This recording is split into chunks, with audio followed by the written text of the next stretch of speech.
Assalamualaikum warahmatullahi wabarakatuh. Welcome Rumah Cupang Singkil. Hari ini kita akan pembersihan soliter cupang yang sudah 1 minggu belum kita lakukan pembersihan, karena kita rutinnya 1 minggu 1 kali untuk pembersihan wadah cupang di Rumah Cupang Singkil.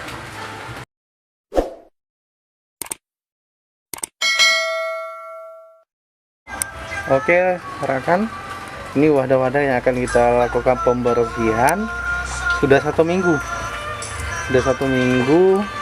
belum kita lakukan pembersihan, karena kita setiap Jumat kita laksanakan pembersihan rutin untuk wadah ikan cupang agar cupang-cupangnya tetap sehat.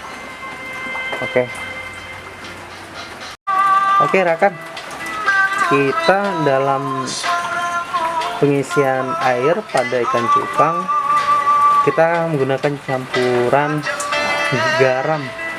Jadi ya biasanya orang menggunakan garam ikan yang khusus untuk ikan.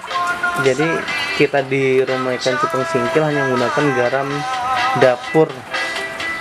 Jadi garam dapurnya akan kita campur ke dalam ember seperti ini ya, kurang lebih garamnya kita takar, jangan terlalu banyak. Takarannya hampir sama satu sendok garam dapur gitu.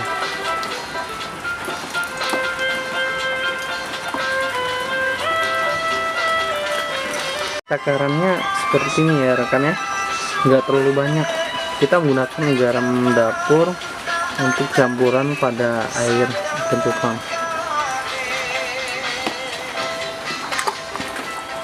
Biasanya orang melakukan pengendapan ya, ngendap dulu airnya, tapi kita ya udah 1 harian kita endapin airnya dan kita campur hari ini dengan garam.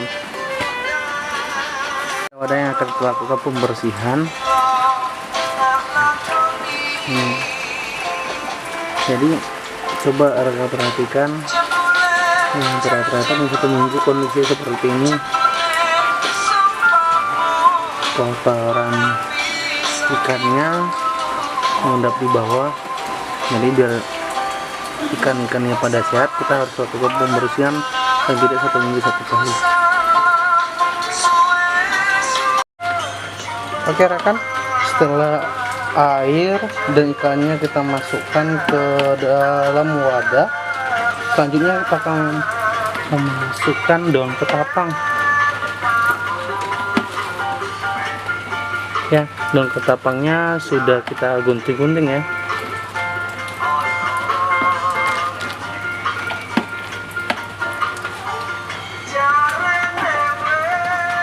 Rata-rata orang yang berargumen bahwasanya daun ketapang obat alami dan pewarna buat ikan cupangnya.